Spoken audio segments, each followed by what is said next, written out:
జై భీమ్ 99 న్యూస్కి స్వాగతం. నిజామాబాద్ జిల్లా జకరంపల్లి మండలంలో పార్లమెంట్ ఎన్నికల సందర్భంగా కాంగ్రెస్ పార్టీ ముఖ్య కార్యకర్తల సమావేశానికి లోక్సభ అభ్యర్థి జీవన్ రెడ్డికి మద్దతుగా నిజామాబాద్ జిల్లా rural MLA doctor Bhupathi Reddy కార్యకర్తలను ఉద్దేశించి ప్రసంగించారు. ఈ సందర్భంగా వచ్చే ఎన్నికల్లో నిజామాబాద్ ఎంపీ అభ్యర్థి జీవన్ రెడ్డి భారీ మెజార్టీతో గెలిపించాలని కోరారు. కేంద్రంలో కాంగ్రెస్ పార్టీ అధికారంలోకి వచ్చి రాహుల్ గాంధీ ప్రధానమంత్రి కావాలని ప్రజలు కోరుకుంటున్నారని తెలిపారు.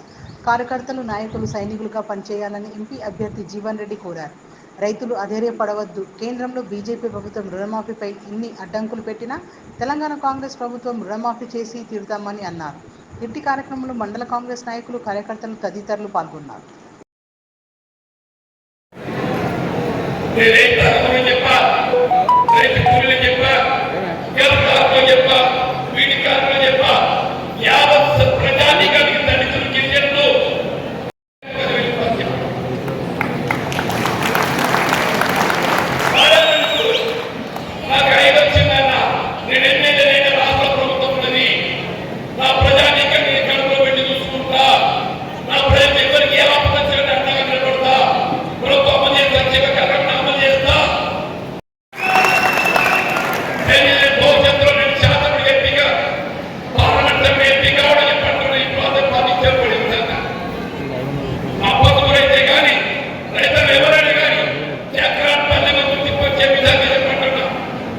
ఎందుకంటే